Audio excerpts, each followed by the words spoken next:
Assalamualaikum warahmatullahi wabarakatuh. Perkenalkan, nama saya Dava Putra Adi Pratama dengan NIM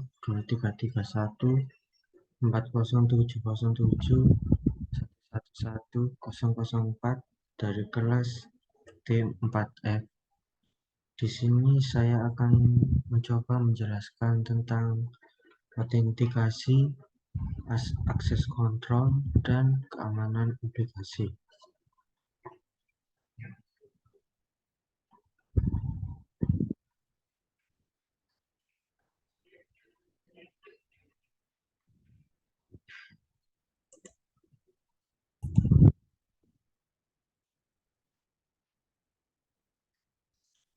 Pengertian autentikasi. Autentikasi atau authentication adalah proses untuk memastikan bahwa seseorang benar-benar adalah siapa yang dia klaim. Autentikasi sangat penting dalam aplikasi karena menjadi gerbang awal agar data dan fitur hanya bisa diakses oleh pengguna yang sah. Contoh nyata yaitu login dengan email dan password, atau sidik jari untuk membuka aplikasi mobile banking, atau verifikasi OTP saat login di aplikasi e-commerce. Tujuannya adalah untuk melindungi sistem dari akses yang tidak sah dan juga menyaring pengguna asli dari pengguna palsu.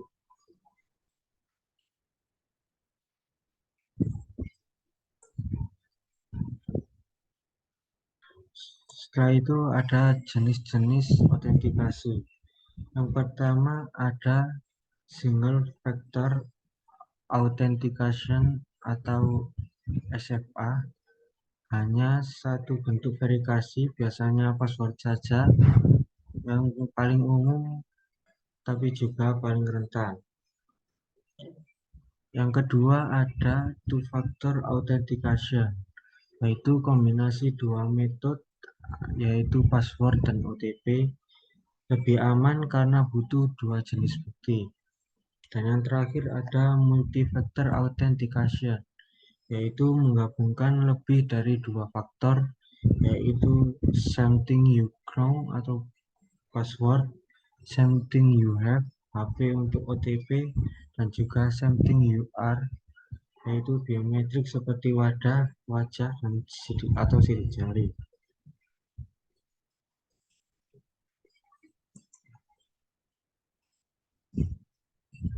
Setelah itu pengertian akses kontrol.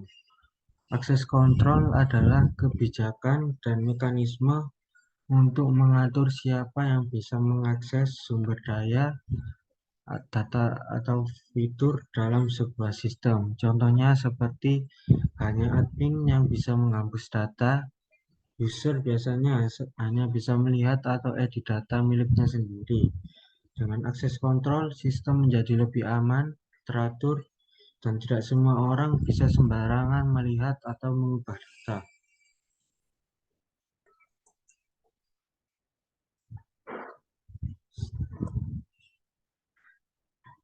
Setelah itu ada jenis-jenis akses kontrol. Yang pertama ada role-based access control, yaitu hak akses ditentukan berdasarkan peran, contohnya seperti admin, guru, siswa, ataupun juga customer. Yang kedua ada attribute based access control, yaitu berdasarkan atribut seperti waktu login, lokasi, status, akun, dan sebagainya. Fleksibel tapi lebih kompleks. Yang ketiga ada discretionary access control. Pengguna dapat memberikan akses ke orang lain atas data miliknya.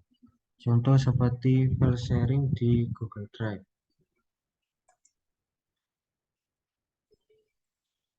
Lalu ada pengertian keamanan aplikasi. Keamanan aplikasi adalah proses dan teknologi untuk melindungi aplikasi dari ancaman seperti peretasan, pencurian data, dan juga penyalahgunaan. Tujuan utamanya adalah menjaga kerahasiaan, menjaga integritas data, menjamin ketersediaan sistem. Untuk hal-hal yang bisa diterapkan yaitu seperti validasi input dari user, enkripsi data, penggunaan HTTPS, dan juga update rutin untuk menambah celah keamanan. Yaitu yang kali ini adalah studi kasus Firebase Authentication.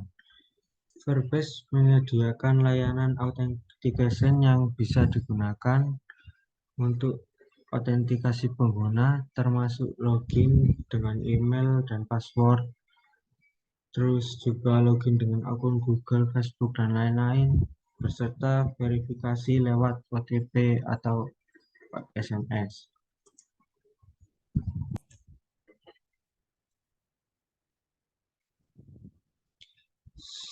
Selanjutnya adalah resiko jika tidak aman. Jika sistem tidak memiliki autentikasi dan kontrol akses yang baik, maka bisa terjadi yang pertama adalah kebocoran data. Data pengguna bisa diakses pihak lain. Terus selanjutnya ada manipulasi data. Hacker bisa mengubah atau menghapus data penting. Yang ketiga adalah penggunaan ilegal. Akun bisa dipakai tanpa izin. Dan juga yang terakhir adalah runtuhnya kepercayaan user. Saya sudah menggunakan project Firebase dengan nama userdava@gmail.com. Dengan project Audemo kita coba login.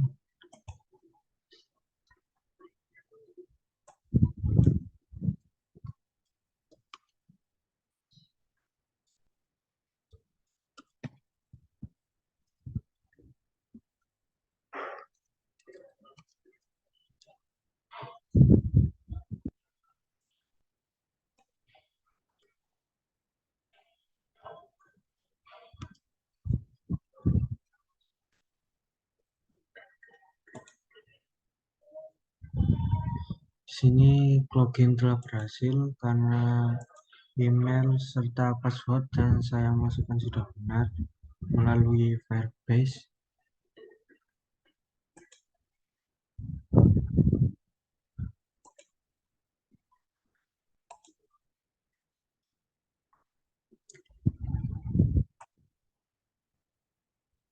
Penutup dan kesimpulan yaitu autentikasi dan access control adalah fondasi utama keamanan aplikasi. Lalu gunakan layanan terpercaya seperti Firebase yang seperti tadi, terus Nol atau Keycloak. Dan yang terakhir, selalu perbarui sistem dan gunakan praktik keamanan yang terbaik. Sekian penjelasan dari saya. Maaf apabila ada salah kata. Terima kasih. Wassalamualaikum warahmatullahi wabarakatuh.